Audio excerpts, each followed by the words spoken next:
Have you ever wondered if you're actually on the right path? Or if you've just been telling yourself a story to feel better? Most people think being on God's path means everything falls into place. The job works out, the relationship heals, the bills get paid on time. But that isn't what Scripture actually promises. Some of the most faithful people in the Bible walked through seasons that looked, from the outside, like failure. Today, I want to show you the hidden truth behind 8 real signs Scripture itself backs up, that prove you're walking with God, even when it doesn't feel like it. So before you judge your walk by how comfortable it feels, ask yourself this: what if the discomfort itself is the proof? To understand this, we have to go back to a prophet who was certain he'd failed. Elijah had just won one of the greatest victories in the Old Testament, calling down fire from heaven on Mount Carmel. But days later, he was running for his life from Queen Jezebel, hiding in a cave and telling God he wanted to die. Most casual readers skip the strange detail of what happens next. God tells Elijah to stand on the mountain because the Lord is about to pass by.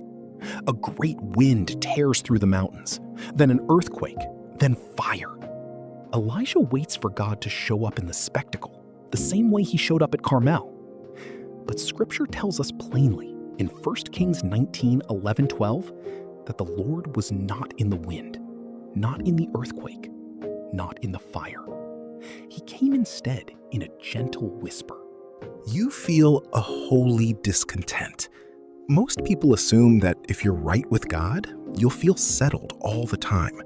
Often, it's the opposite. The same job, the same friend group, the same habits, they stop fitting the way they used to. Listen to me very carefully. God unsettles what He's about to outgrow in you. Philippians 1:6 promises that He who began a good work in you will carry it on to completion. Completion requires change. Not comfort, transformation. Your prayers have changed.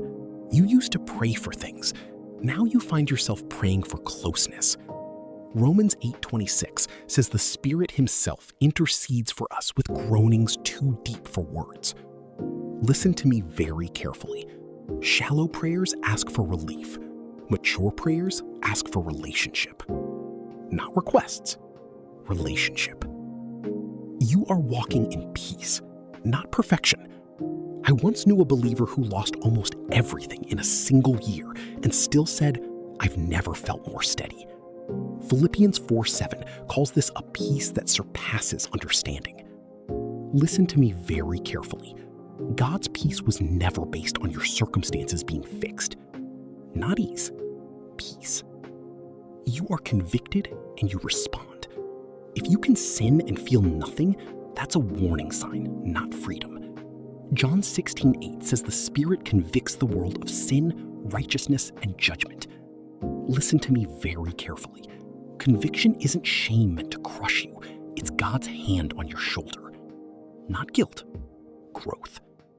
If this is speaking to you, So what does this mean for you this week?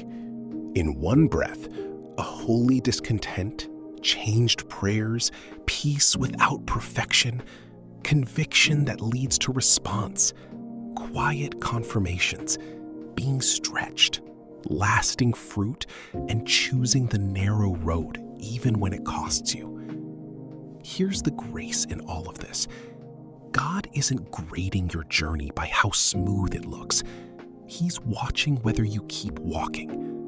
If even one of these 8 signs is true in your life right now, that's not a small thing. That's evidence. This week, pick one of these 8 and sit with it honestly. Ask yourself where you actually see it showing up in your life. Comment which of the 8 signs is speaking to you most right now. Not for anyone else to see, just for yourself. If this reached you, share it with someone who's questioning whether they're still on the right path. Subscribe to God's Wisdom Daily